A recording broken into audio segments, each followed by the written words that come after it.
vista de que hemos llegado ya a la hora convenida para realizar esta actividad académica, pues creo que lo más adecuado, lo más correcto es iniciar y en primer término, pues agradecer la bondad de todas las personas que nos acompañan, ¿no? Me alegra muchísimo ver a colegas, estudiantes em, que están muy interesados por el tema que hoy nos reúne, ¿no? Eh, a título del programa de maestría en estudios de cultura centroamericana, quisiera agradecer al doctor Héctor Leiva, nuestro expositor de esta noche, eh, por acompañarnos en el inicio del año universitario, ¿no? Agradezco el interés de todos ustedes y le cedo la palabra al doctor Carlos Francisco Monge. Muchas gracias, don Gabriel. Un saludo, buenas tardes a toda la audiencia y a nuestro invitado especial que hoy tenemos a propósito de esta conferencia de apertura del año académico 2021. Profesor Héctor Leiva Carías es uno de los más destacados estudiosos de las letras centroamericanas y, por supuesto, un activo promotor del trabajo conjunto, del trabajo en equipo para analizar a fondo las manifestaciones de la cultura y el patrimonio literario en Centroamérica. Es profesor con una vasta experiencia docente e investigativa en la Escuela de Letras de la Universidad Autónoma Nacional de Honduras. Además, ha desarrollado una valiosa labor como editor y como crítico literario. Con ustedes, el doctor Héctor Leiva Carías, quien ha titulado para nosotros su conferencia Lectura política de los afectos en Luces del cielo de la iglesia y el mosqueador añadido de Antonio Paz y Salgado, con lo que abriremos, como les he dicho, el curso académico 2021 de nuestra maestría. Héctor, por favor. En primer lugar, pues agradecer esas palabras tan elogiosas, Carlos, y además que me hacen recordar muy buenos tiempos.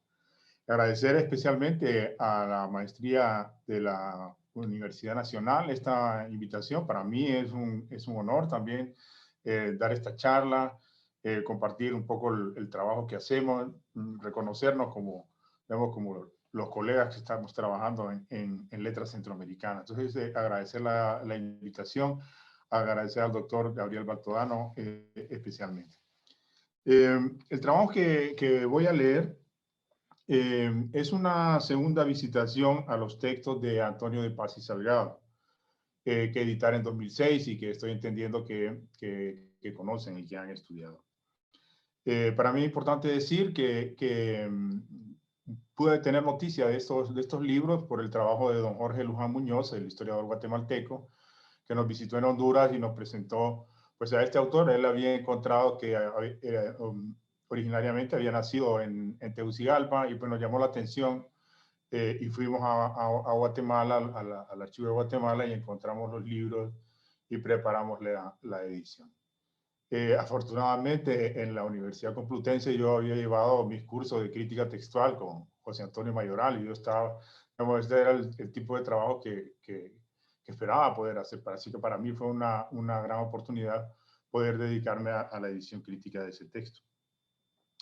En el estudio introductorio con que se publicó estos textos, pues presento los detalles pormenorizados, ¿verdad? De qué fue lo que encontré, de los datos biográficos y un análisis de la obra. Ese ensayo se encuentra disponible en mi blog académico y entiendo que lo han podido leer. Como digo, esta es una segunda visitación a las obras de Paz y Salgado. En ese estudio yo un poco fijo la atención en cómo Antonio de Paz y Salgado es un intelectual en transición entre el barroco y la ilustración. O sea que intento interpretar su obra dentro de la historia intelectual de la región centroamericana. No es eso lo que voy a hacer acá, sino que lo que hago ahora que vuelvo a visitar a los libros de Paz y Salgado es leerlos desde lo que se conoce como el giro afectivo en los estudios literarios y culturales. Es decir, leer los afectos del texto para comprender de qué manera se encontró articulado a la vida social de su momento y de nuestro presente. Como van a poder ver un poco, la idea es ver cómo desde los afectos puede reconocerse una construcción de un sujeto del saber, de un sujeto de la erudición y de las letras en la época colonial, pero es un sujeto del saber, que es un sujeto del poder, que de alguna manera esta posición va a cumplir un juego de intermediación entre la metrópoli y la colonia. O sea, de qué manera la escritura literaria se vincula a la gestación de una agencia colonial, podríamos decir, en la escritura literaria. Entonces, un poco esa es la idea central que orienta el trabajo. Para no extenderme, voy a leer y voy a pedir poder compartir una presentación donde hay algunas imágenes y se puede leer algo de lo que tengo. En este trabajo se consideran configuraciones de la subjetividad en textos del siglo XVIII centroamericano, particularmente modos afectivos de posicionamiento y representación que, estando ligados a la expresión y a la emergencia del criollo en las sociedades bajo el dominio hispánico, pudieron contribuir a la constitución del sujeto colonial como sujeto del poder en lo que serían las nuevas naciones. Tres operaciones relacionadas quieren realizarse en los textos. Primero, discutir las nociones de literariedad que habilitaron su producción o recepción y que revelan estrategias de relacionamiento de los sujetos con sus textos, consigo mismos y con sus sociedades, tanto como continuidades y rupturas respecto de las prácticas escriturarias acogidas o marginadas de la historiografía literaria convencional. Segundo, mostrar de qué modo los textos pudieron hallarse insertos en la dinámica social y participar políticamente en ella, lo que supone traslucir cómo pudieron enganchar con la corriente histórica que los iba a unir al futuro. Y esto en contra de la tendencia a fijarlos como monumentos aislados y estáticos de una historia ahistórica de la literatura. Y tercero, considerar los afectos manifiestos en los textos en su conexión con lo que pueden considerarse flujos de sensibilidad más o menos funcionales a la formación del sujeto colonial, lo cual supone eludir la descripción exhaustiva de esos textos por una cierta violencia hermenéutica que eleva a la consideración ciertos elementos en detrimento de otros. Posicionamiento, agencia y sentimiento del sujeto criollo. Un punto de referencia obligado en el estudio de las formas de conciencia del sujeto en los textos coloniales centroamericanos lo representa el análisis de Severo Martínez Peláez de la Recordación Florida 1690 de Francisco Antonio de Fuentes y Guzmán, en la que encontró explícita la idea de una patria del criollo que operaba como principio articulador de las prácticas discursivas que daban vida a esa particular crónica del Reino de Guatemala, tanto como a otras prácticas políticas y económicas de ese sujeto social en ascenso. Si el cronista manifiesta que el motivo de componer esa historia es, entre comillas, el amor a la patria que me arrebata, Martínez Peláez observa que no es la patria del español peninsular, como tampoco la del indio o del negro, sino, entre comillas, la patria nueva, americana. Es un producto ideológico, dice Martínez Peláez, de la lucha que sostenían los criollos con la madre patria, con España. Los criollos estaban defendiendo su patrimonio de herederos de la conquista, y ese patrimonio fue la base material de la que surgió entre ellos la idea de patria. Según Martínez Peláez, un sentimiento velado de rebeldía y suficiencia anima la recordación y el tratamiento que da a sus cuatro temas principales: la conquista, la tierra, los indios y España. Los conquistadores y sus hazañas, lo mismo que la tierra y sus frutos, son idealizados en cuanto representan su legado de derechos y posesiones.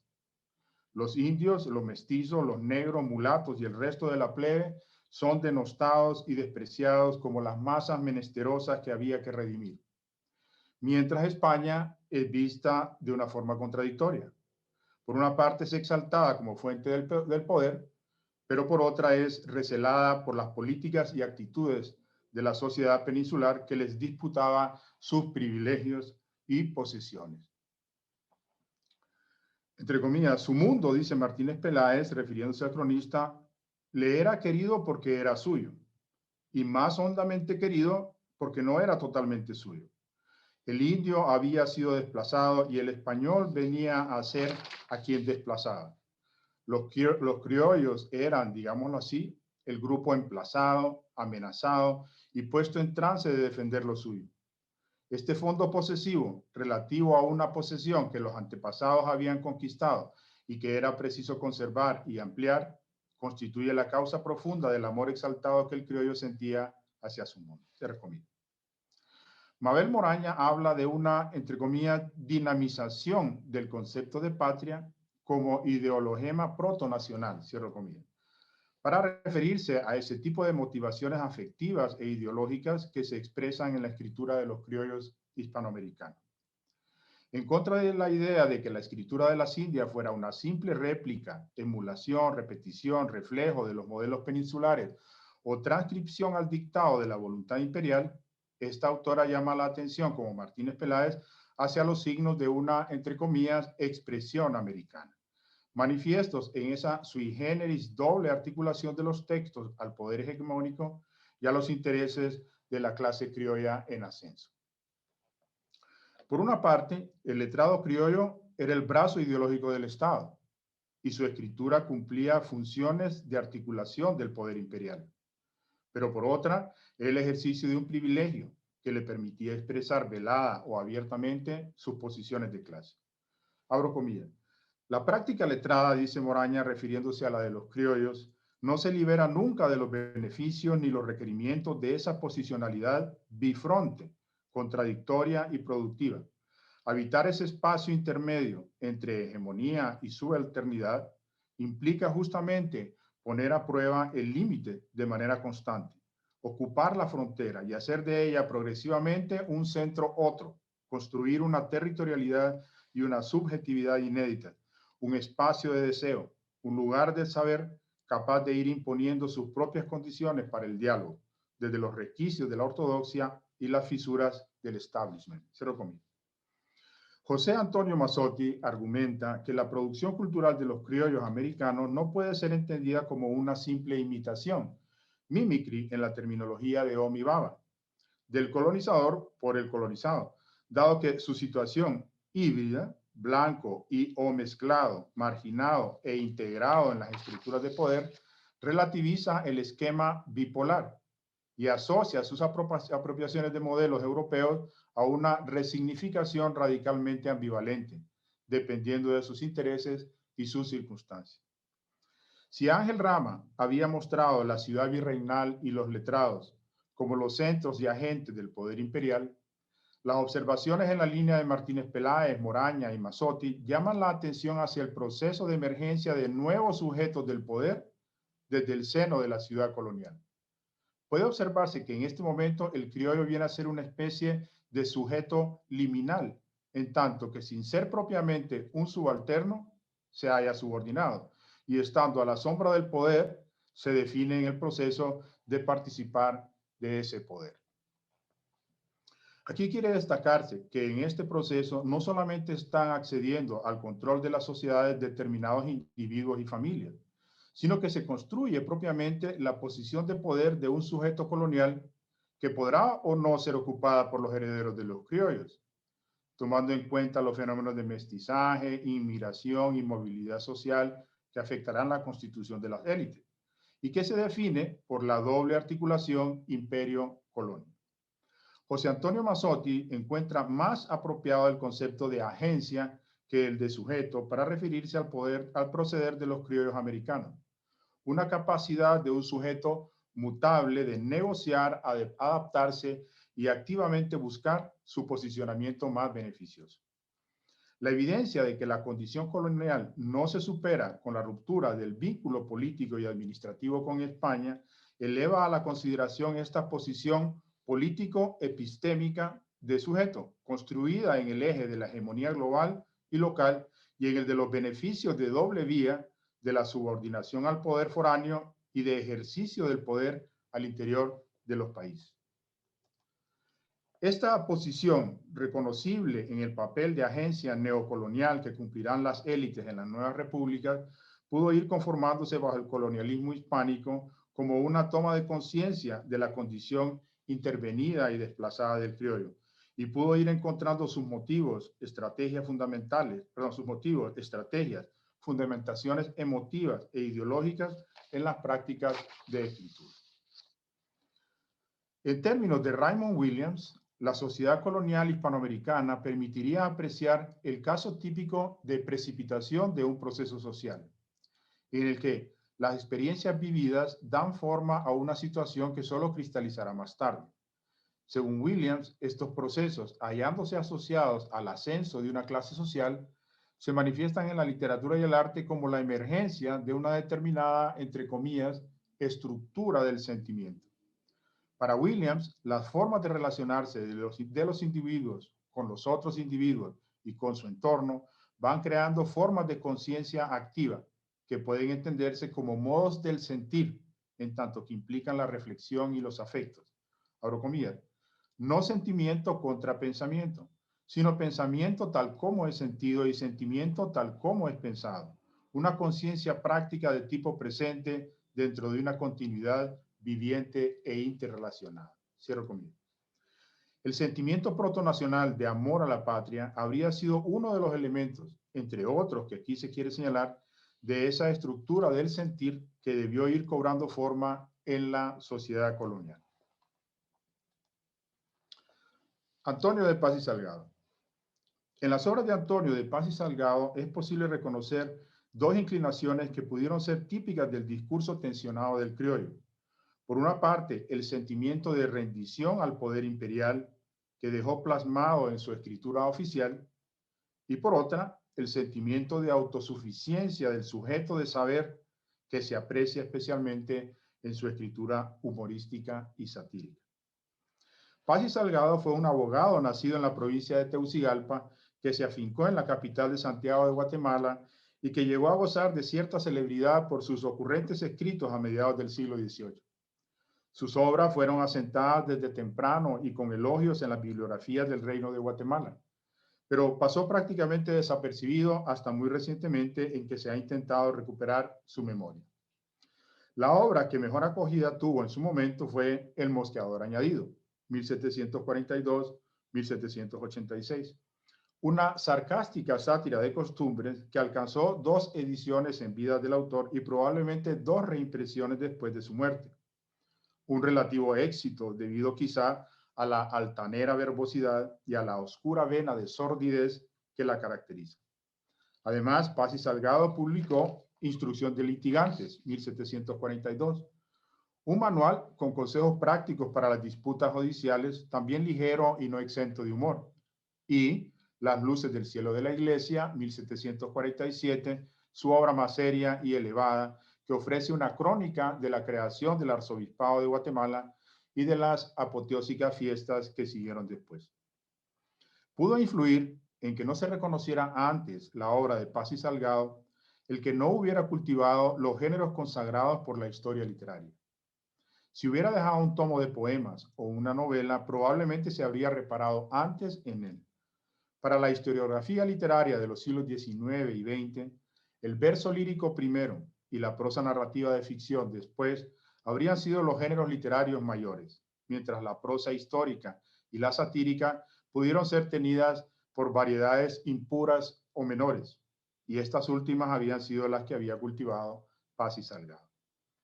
No obstante, aunque hubiera influido en su marginalización la estrechez de la noción de lo literario, cierto localismo o nacionalismo implícitos en esa misma historiografía convencional pudieron favorecer su actual recuperación como resultado del reconocimiento de su origen provincial. Pues habiendo nacido dicho autor en lo que actualmente es Honduras, el descubrimiento de su obra revistió el interés de ser de las más antiguas, sino la primera de carácter literario de un nacido en ese país de que se tenía noticia.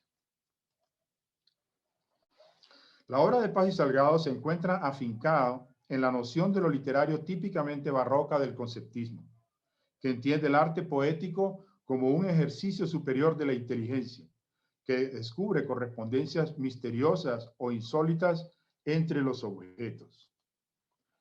Baltasar Gracián, el legislador hispánico de este estilo, lo definía como, entre comillas, un artificio y el superlativo de todos. Abro comillas. Si el percibir la agudeza, escribió Gracián, acredita de águila, el producirla empeñará en ángel. Empleo de querubines y elevación de hombres que remonte el ser a extravagante jerarquía. Lo que es más para los ojos la hermosura y para los oídos la consonancia, eso es para el entendimiento el concepto. Consiste pues este artificio conceptuoso en una primorosa concordancia, en una armónica correlación entre los cognoscibles extremos expresa por un acto de entendimiento.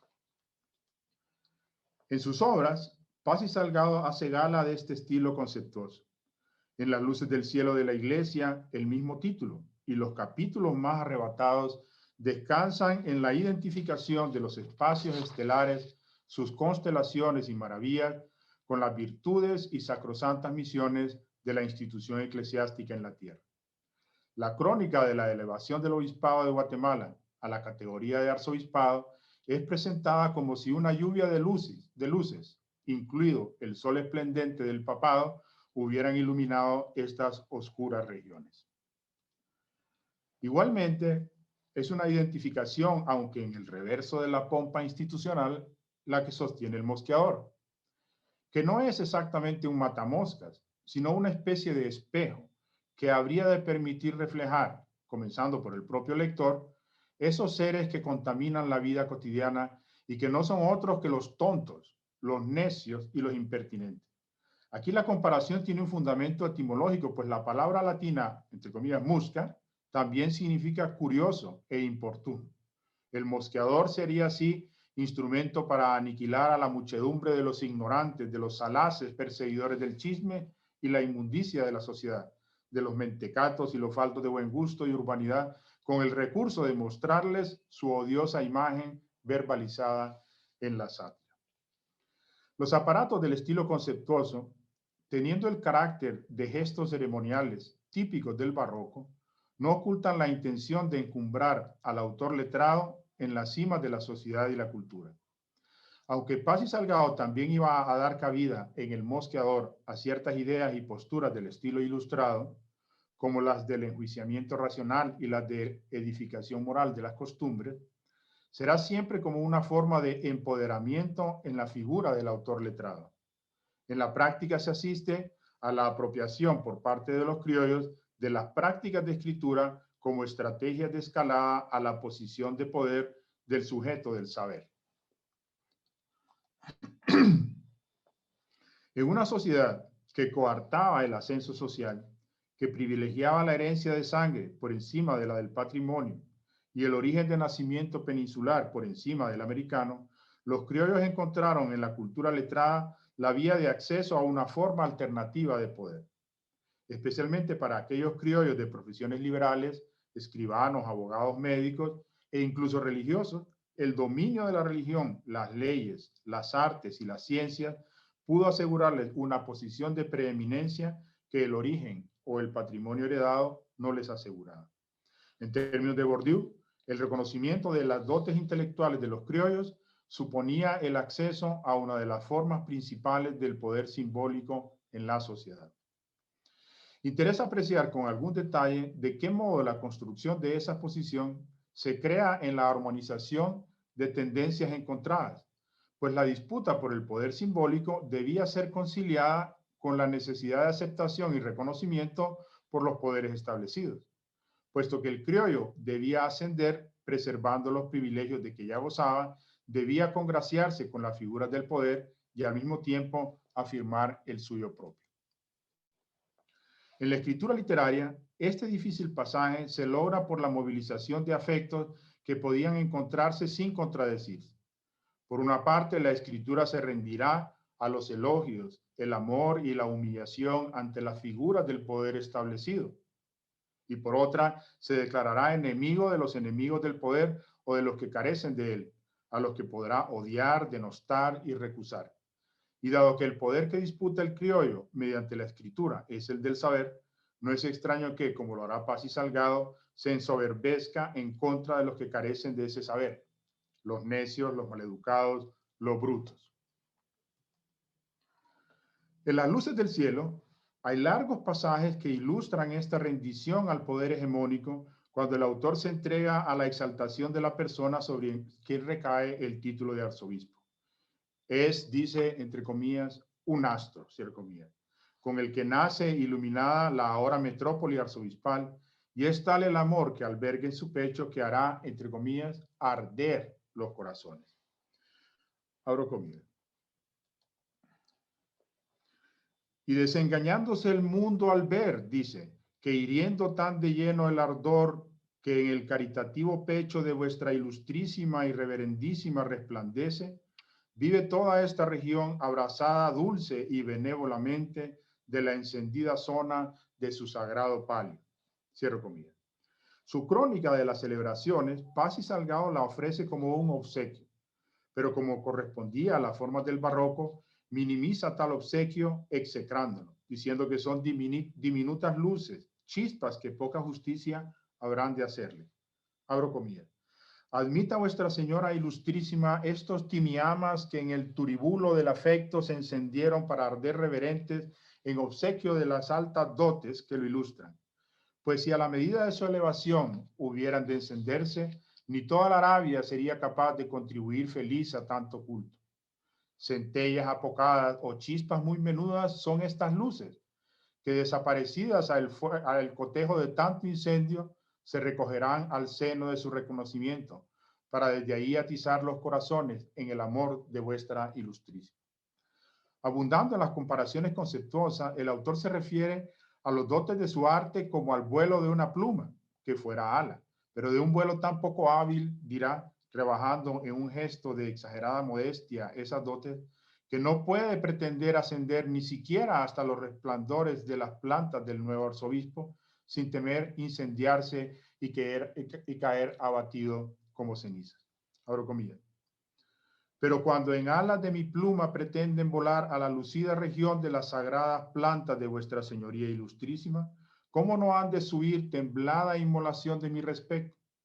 Las plumas, ilustrísimo señor, siempre se excluyeron de los sacrificios, y plumas tan abatidas como la mía no han de tener la vilantez de ponerse delante de los resplandores, a menos que no quieran llover en cenizas las luces de los escarmientos. Podría objetarse que esta retórica del vasallaje fue típica del barroco y muy antigua en Europa. En efecto, por sí mismas, estas formas pueden considerarse vacías, pero como ocurre con la lengua, cobran sentido al articularse por individuos particulares en situaciones concretas. Jaime de la Concha ha observado que lo que distingue al barroco de India es que mientras el europeo era una especie de excentricidad artística, aquí se vio asimilado al panegírico oficial. Abro comillas. Lo característico de la poesía barroca en el continente es que la renovación gongorina se pone al servicio de intenciones claramente apologéticas del orden colonial, especialmente de una superestructura administrativa, civil y eclesiástica. Lo que en la metrópoli fue un impulso de liberación cultural llevado hasta límites extremos de las posibilidades del lenguaje, se convierte en la colonia en un vehículo de poesía devota de reverencia agiográfica, dice de la Concha. Comparado con lo que era común en la península, para este crítico resulta ostensible que el barroco en Indias era politizado por los criollos en sus juegos al interior del poder colonial. En un pasaje abiertamente homoerótico, Paz y Salgado se refiere a la dulzura del carácter del nombrado arzobispo como a la cualidad más importante para lograr la felicidad de estas regiones, por cuanto considera que es el recurso más eficaz para doblegar las voluntades de los súbditos. Ese ser arisco que todo señor debe vencer en su siervo, aquí se refiere al del criollo, que accede a someterse a cambio de amor y consideración por parte del sujeto del poder imperial. Abro comillas. Un prelado adornado con la suavidad de su índole y con aquel espíritu de lenidad que exalta su apacible condición. Un prelado a quien jamás se ha visto en el tiempo de su dichoso gobierno pisar la raya del rigor. Un prelado que siendo todo blandura para los súbditos es como el arca de la nueva alianza. Un prelado que ha conseguido ser venerado o por hablar con alguna propiedad adorado de sus súbditos, recabando de sus corazones el aprecio, no con imperio de superior, sino con atentos oficios de padre, sin atreverse por esto, ni aun las demasías más acaloradas a exceder ni faltar a su debido amor. Porque imitando a Polibio obispo, de quien dice San Agustín, cuyos mansuetudo imperium es, cuya mansedumbre es su imperio, ha ido desarmando de la hurañez a los que ríspidos, esquivos o tímidos no se acercaban a ver y gozar la suavidad de sus estilos, en que se halla no sé qué propiedad de filtro que lleva tras sí la afición de los que lo tratan, haciéndose admirar. El amor por el arzobispo que aquí desarrolla Paz y Salgado manifiesta una forma de placer en la subyugación que, pudiendo tener referentes personales, vale como figura retórica de un afecto que podía nacer en la sensibilidad del criollo hacia los representantes del poder imperial. Explícitamente dice que el trato dulce recibido como reconocimiento de la dignidad de los súbditos podría ser retribución suficiente para la represión de sus impulsos rebeldes, de su ser ríspido, huraño, e implícitamente convierte en un objeto del deseo aquella figura de poder, magnánima, fortalecida desde ultramar, en la que el mismo criollo habría podido querer transmutarse. Mutatis mutando, un siglo y medio después, los poetas modernistas iban a manifestar un semejante rendimiento delicuescente por figuras masculinas o femeninas que traslucieran un aura eurocéntrica comparable. Aunque quizás en tiempos más liberales la atracción la ejerciera el sentimentalismo o la veleidad de esas figuras. La marquesa del poema de Darío, la divina Eulalia, que coquetea con sus invitados entre disfraces y compases de violín en jardines versallescos, subyuga al poeta como el arzobispo a Paz y Salgado. Transfigurado bajo los decorados de la imaginería modernista, podría decirse que pudo ser el mismo afecto por la figura del poder eurocéntrico, ahora con adornos de sensibilidad moderna y libertina, el que los poetas de las nuevas repúblicas iban a cantar.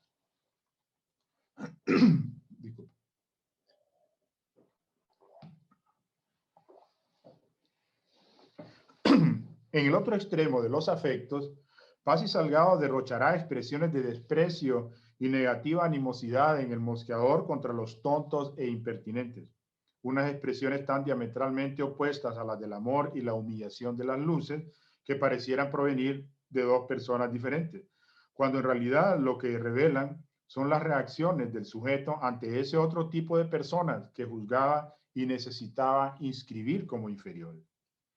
En la dedicatoria, Paz y Salgado crea un monstruo, una especie de Belcebú, príncipe de las moscas, a quien ofrece su libro. Lo llama el protomosca, porque en él encuentra reunidas todas las cualidades de la necedad y la tontería. Abro comillas. Ni a quien otro le había de venir tan redondamente el ser príncipe de los tontos, compendio de las majaderías, totum continens, resumen de la pesadez, sino a usted. En usted, por la misericordia de Dios, veo incorporada y de bulto toda la necedad. Si usted habla, todos son defectos, y queriendo dar a entender su gran avaricia de la necedad y la simpleza. En su boca considero el albañal de la República, donde van a parar todas las inmundicias y defectos ajenos. Ahí creo que anida para criar alas y salir a volar por todo el mundo. De manera que, pecadito, por ruin que sea, que no tenga ahí su habitación. Rara cosa es siempre que he visto hablar a usted y llenársele la boca de mucha saliva. He considerado que las culpas y defectos ajenos deben de tener mucho de agrio, pues le hacen agua a la boca. Pero no es esta la razón, sino porque en el mar de sus desatinos hace toda aquella espuma el aire de su mal natural. Y después de correr tormenta las embarcaciones de las honras y las famas, y zozobrando los créditos, jamás hay en fondo en el piélago de sus peñascos sirtes y monstruos que a cada paso se encuentran en sus labios. Cuando algo se halla en ellos, porque es un mar salado, mar negro, en donde se mancha el agua de más candor, mar bermejo, en donde se ha estancado toda la sangre más noble, mar muerto, en donde no queda con vida el crédito de persona alguna, y por último, mar tirio, en donde se padecen las operaciones más santas. Este protomosca, al que se comienza por atribuir las cualidades de un salaz intrigante, irá siendo identificado por sus otras múltiples facetas, que en pocas palabras son faltas todas de educación y de urbanidad. Abro comillas. Véase usted hecho un vigía, atisbando los secretos ajenos, registrando papeles, escarbando ignominias, resucitando defectos, escudriñando labios y examinando pensamientos. De manera que, así como no se mueve la hoja del árbol sin la voluntad de Dios, así no se menea boca alguna sin que se sujete al examen de usted. Porque ¿quién otro hay tan curioso como usted que como el Espíritu Universal se anda metiendo en todo cuanto hay? ¿Quién otro es tan vano, tan presumido, tan misterioso, tan afectado, tan ignorante con presunciones de sabio? ¿Quién otro anda fingiendo negocios como que es hombre en cuyas manos corren las mayores importancias de ellos, siendo un pobre badulaque? Mírese usted, jactándose de teólogo más sólido, del jurista más juicioso, del filósofo más pertinente, del orador más agudo. Mírese usted, estimándose por el más galán Adonis, a quien no hay hermosura que no le tribute adoraciones, y cayéndosele la baba, le sacrifique su amor. Mírese usted hecho un mártir de las modas en cuyo desaliño degeneran y se adulteran las más primorosas. Quien viera a usted arquear las cejas, estirarse el labio, ahuecar la voz, hablar despacio, torcer la cabeza, despreciar juicios ajenos y echar unas sentencias definitivas, ¿qué dirá sino que por su boca habla Minerva y que por ella chorrea la nata de toda la ciencia? Y no es así, por vida mía. Como estos fragmentos, el resto de la sátira es una especie de juego erudito que se regocija en fijar bajezas humanas, al tiempo que da salida a esa vena de acre desprecio hacia los inferiores, unos talantes que podrían encontrarse en la escritura festiva de Quevedo, que discurre con comparable frivolidad sobre la hez de su sociedad, y en general en la tradición clásica de la sátira, que como señala Gilbert Higgett, hereda, entre comillas, la intención de corregir la sociedad exponiendo y fustigando sus vicios y necedades. Cierro comillas. Aunque aquí, evidentemente, el discurso satírico está sirviendo al criollo para sus fines de ser tomado como un docto autor letrado. Se compara nada menos que con el emperador Domiciano, de quien dijeron sus biógrafos que tenía la ociosa costumbre de encerrarse a matar moscas, lo cual nos dice Paz y Salgado es lo que escribiendo este libro ha hecho. Y confiesa hacer oídos sordos al reclamo de ociosidad que los necios pudieran hacerle, diciendo que los doctos como él sabrán apreciarlo. Entre comillas, curadus semper placea doctis, que bonis que suma qui de laus es displicus y males. Siempre te ha de agradar el ser cuidado por los doctos, porque para los buenos ciertamente es la suma alabanza, y para los malos un desagrado. Puede observarse que si las luces es todo amor para la figura del poder imperial y el mosqueador ironía y desprecio hacia los inferiores, lo que las distingue es el paso de procurar la movilización del eros freudiano a la del tánatos, la del impulso de muerte. Los caracteres humanos que pinta la sátira son asociados con la escatología más sórdida, detritos humanos, humanidad en descomposición, provocando el efecto de repulsión, rechazo y aniquilación. La soberbia descalificación de los inferiores, que para Paz y Salgado son los faltos de urbanidad y educación extensivo a la plebe, desaparecerá de los registros literarios de la región, con la retórica de la democracia liberal, que pretendió igualar a los ciudadanos, aunque se encuentran pasajes notables todavía en los escritores modernistas. No obstante, puede considerarse una posición firme y un contenido latente en el corazón de las élites neocoloniales estas formas de desprecio, si no contra los vagamente llamados inferiores, sí contra los subalternos, que podrá hallarse asociada a distintos tipos de violencia, no solamente a la colonización educativa, sino a la expropiación y a la criminalización, y más tarde, como sabemos, a la persecución y al genocidio. Muchas gracias. Hasta ahí la lectura. Devuelvo la palabra a Gabriel. Muchísimas gracias, doctor Leiva. Bueno, desde luego que ha sido una presentación de una enorme utilidad y provecho para todos nosotros.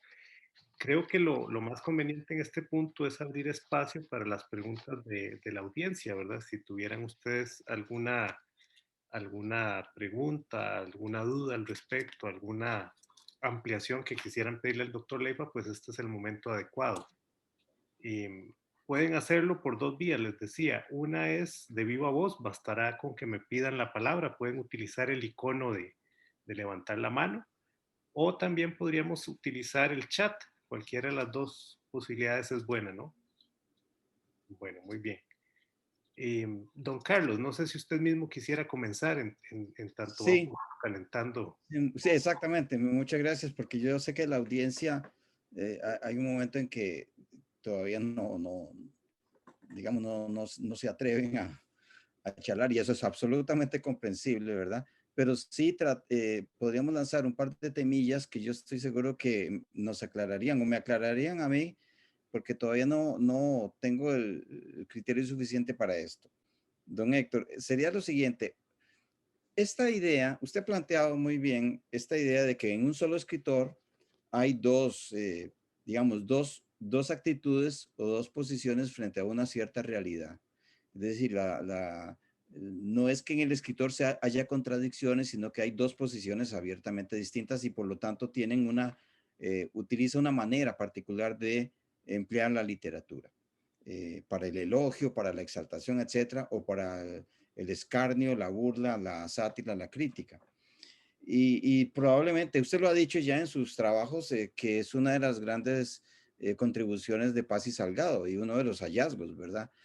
La pregunta que yo me hago, y yo creo que usted me podría ayudar a hacerlo, es, ¿cuál de estas dos tendencias considera usted que ha prevalecido en la literatura centroamericana y en qué condiciones es que se puede estar dando esto? Dicho de otra manera, si hay crítica o mordaz, si hay testimonio de una realidad ignominiosa, etcétera, etcétera, en Centroamérica se sabe. Pero que también existe la otra opción de un tipo de literatura exaltadora de la realidad social, física, política o histórica.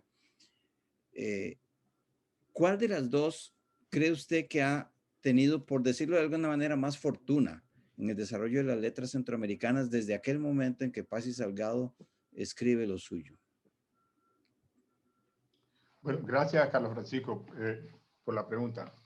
El interés en el ensayo es hacer ver de qué manera la escritura literaria estuvo asociada a la construcción de esa posición de poder en el momento colonial.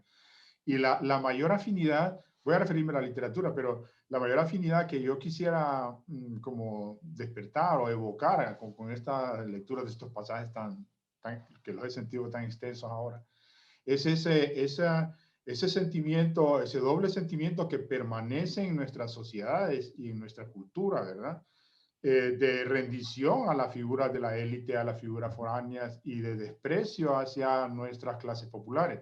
Digamos, se desliza de la época colonial hacia nuestra sociedad en el presente y que también alcanza la literatura, pero creo que sí, donde tenemos un poquito a reflexionar en nuestro entorno afectivo, vemos esas actitudes racistas, ¿verdad? Tan duras que caracterizan, digamos, a nuestras sociedades y nuestras culturas en el presente, y al mismo tiempo esa rendición al sujeto foráneo, era la gente del poder colonial. Yo creo que el punto es que durante la época colonial, la escritura literaria contribuye a gestar, a construir esa posición neocolonial. Y tiene, a mi manera de ver, se extiende, permanece durante un tiempo en nuestra literatura también. En lo modernista vamos a encontrar, digamos, estas soberbias actitudes de desprecio, ¿verdad? Contra las indias de Pacaca, por ejemplo, ¿verdad? Que la famosa disputa entre nativistas y exotistas en Costa Rica, ¿verdad?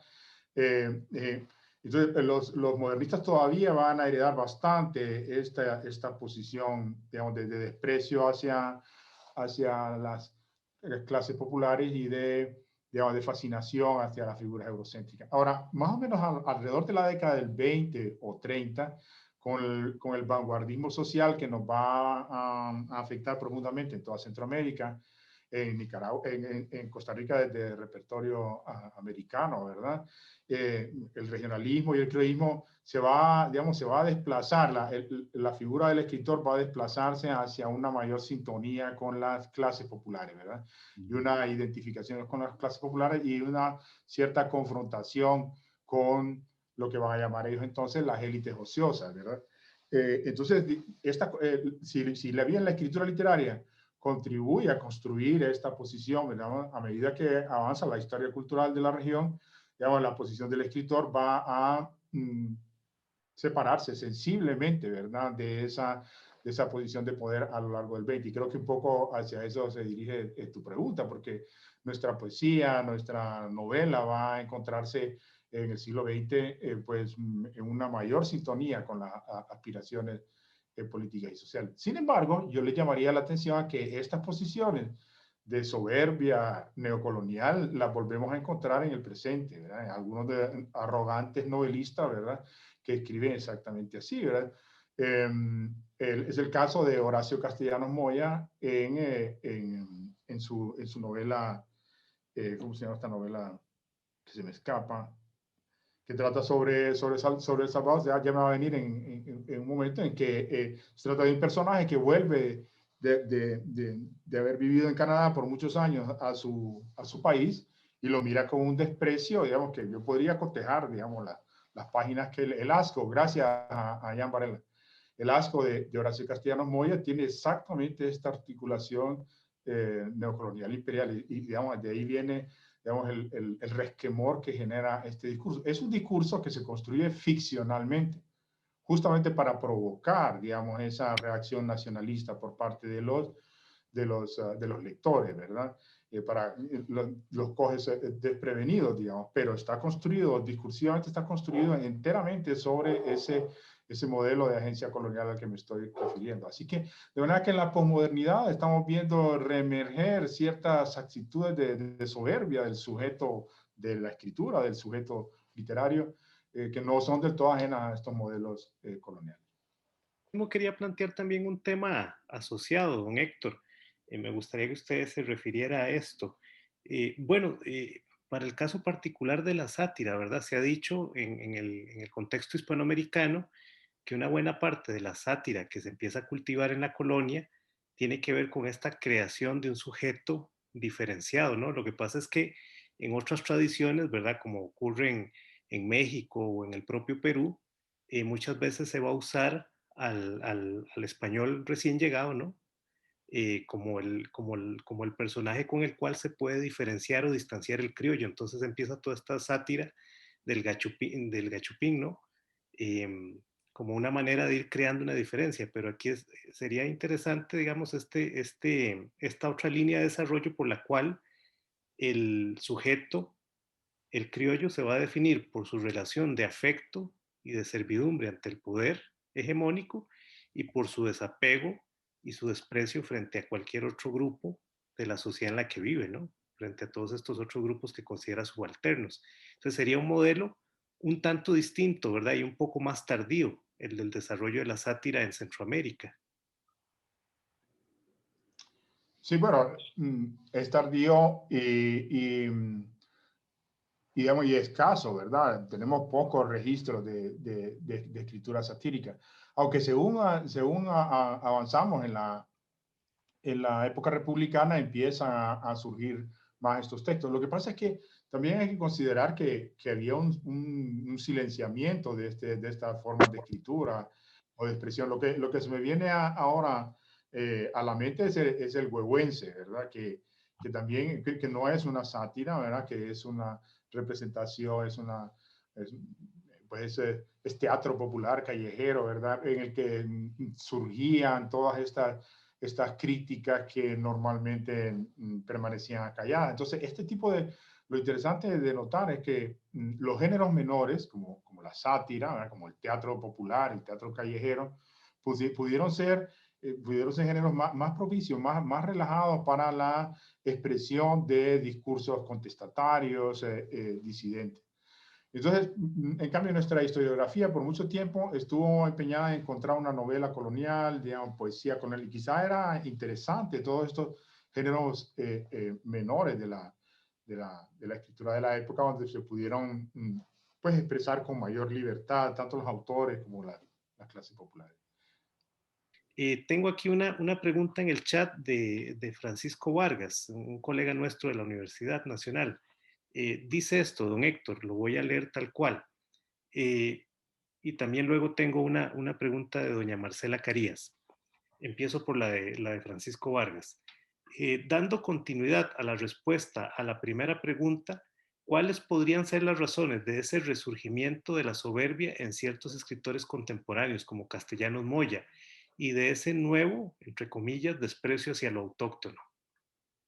Eh, yo pienso que lo que vivimos en esta posmodernidad es el fracaso, digamos, la debacle de los discursos nacionalistas digamos, de utopía social que desde la independencia, digamos, nos acompañaron hasta los finales del siglo XX. O sea, la derrota de los procesos revolucionarios en Centroamérica un poco supone, pues, la bancarrota de un discurso nacionalista, utopista, en que se creía que, digamos, que las sociedades podrían construir su futuro, etc. Entonces, frente a esta bancarrota, se pueden adoptar y se han adoptado, pues, actitudes más bien de desapego, es decir, eh, yo, el autor posmoderno, no tengo nada que ver con ese tipo de aspiraciones nacionalistas o con ese nacionalismo.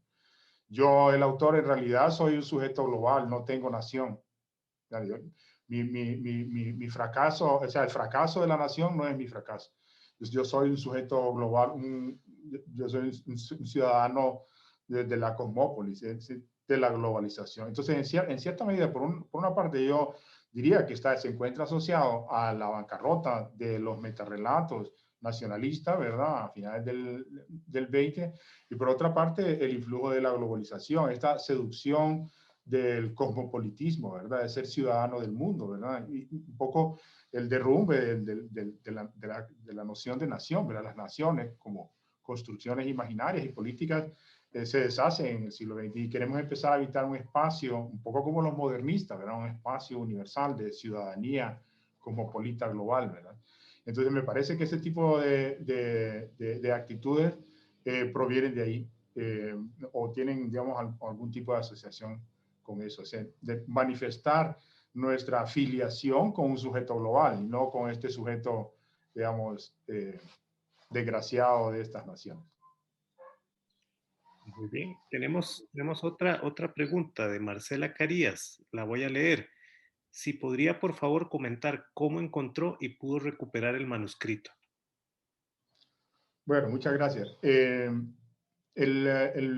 La noticia del manuscrito la tuvimos gracias a una conferencia del profesor Jorge Luján Muñoz, historiador de Guatemala, que nos visitó en Honduras, nos dio una conferencia para comunicarnos justamente el hallazgo de este autor. Lo que Luján Muñoz había encontrado era que Antonio de Paz y Salgado, que era reconocido en Guatemala y había sido tomado por guatemaltecos siempre, pues resulta que una vez encontrada su acta de nacimiento, digamos, era oriundo de Tegucigalpa.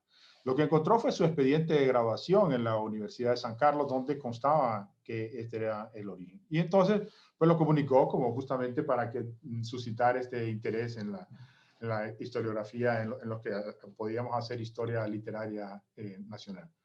Y entonces, en cuanto tuvimos oportunidad, fuimos a Guatemala y en el Archivo Nacional de Guatemala efectivamente encontramos el mosqueador. De hecho, don Jorge Luján Muñoz no mencionaba las luces del cielo, pero también estaban ahí las luces del cielo.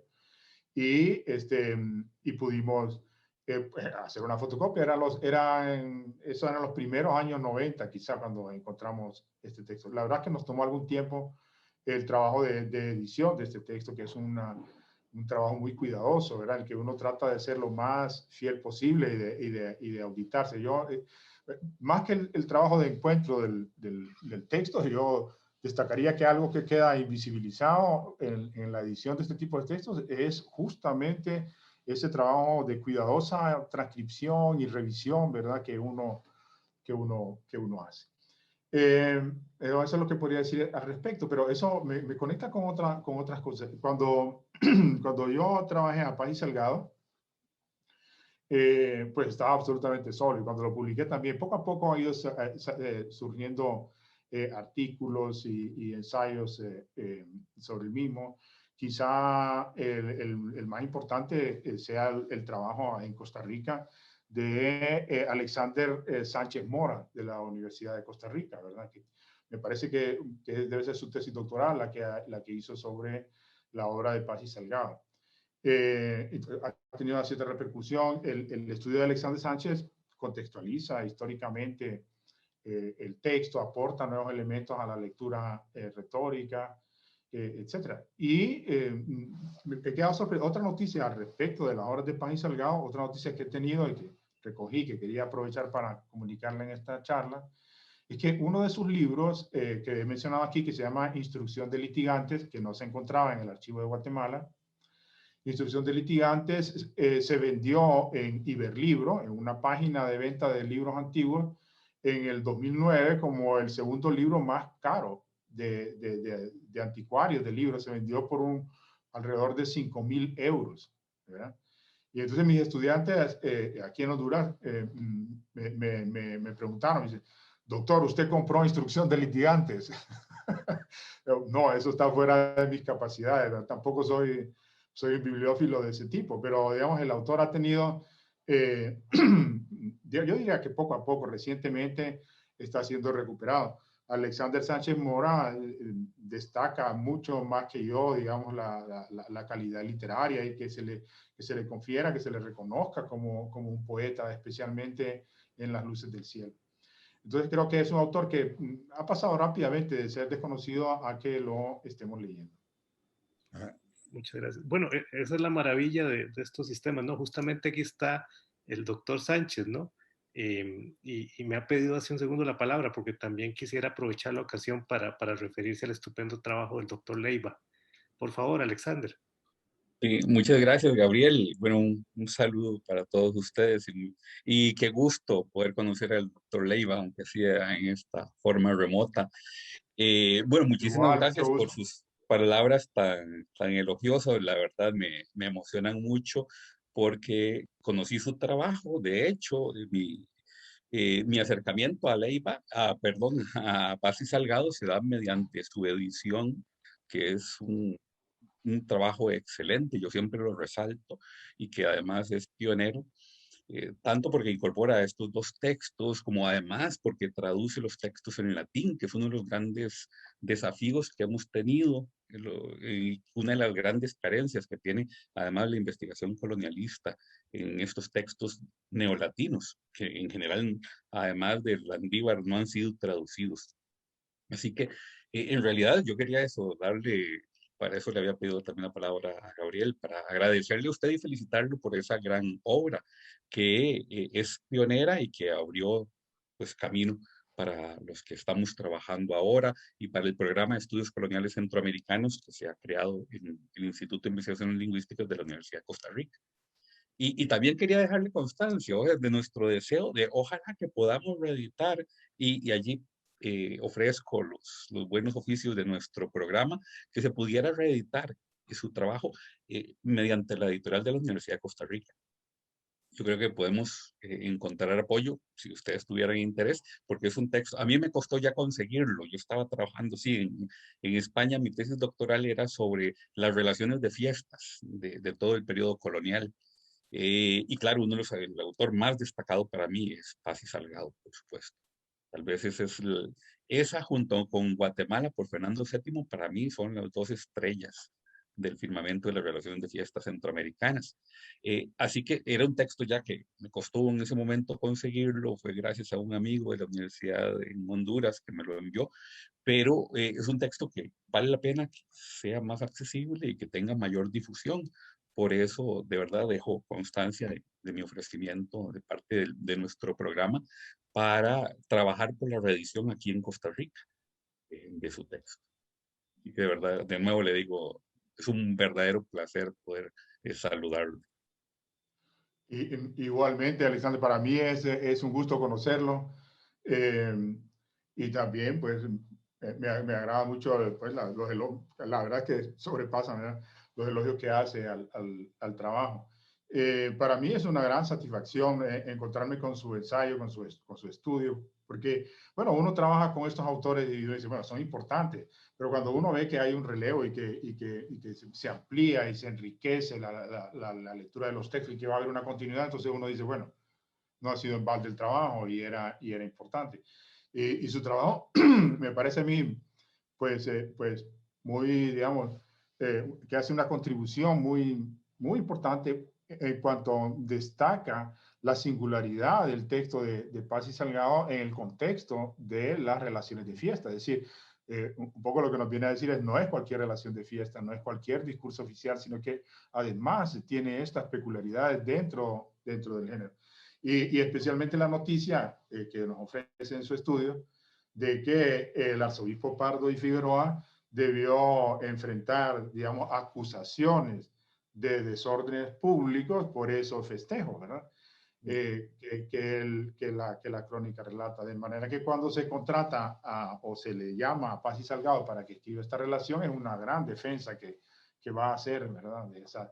De esa crónica. A mí me pareció como un dato histórico muy importante que permite reconocer los juegos de poder a los que yo me refiero, pero en sus peculiaridades locales, ¿verdad? Es decir, cómo estaba directamente relacionado con, digamos, la vida política del arzobispo y del propio Paz y Salgado en la Guatemala de esa época. Entonces me parece que es de una fineza, digamos, los aportes de la aportación histórica para la comprensión del texto. Entonces, para mí, digamos, esa es la satisfacción que uno tiene de que el texto siga encontrando lectura. Con respecto a editarlo en Costa Rica, me imagino que no habrá problema. Al haber sido editado en la editorial universitaria, supongo que tendré que consultar con ellos. De mi parte fuera no habría ningún problema. Y supongo que el libro está libre de derecho, ¿verdad? Pues, que no puede reclamarse derecho. Lo que sí, un poco el trabajo de edición, ¿verdad? Que supongo que... Entonces, yo creo que podemos concertar y que nuestra editorial estará perfectamente de acuerdo en que se publique y que se difunda. Hemos tenido la gran dicha de encontrarnos todos acá. Debo reiterar mi agradecimiento al doctor Leiva por esta estupenda conferencia y desde luego no puedo sino agradecer a la audiencia que también ha seguido con mucho interés esta actividad. Bueno, dicho esto, lo más adecuado es dar por finalizada la sesión. Agradecemos a todos ustedes el habernos acompañado y esperamos que en otras actividades futuras pues también puedan unirse, ¿no? Ha sido desde luego un enorme gusto. Buenas noches.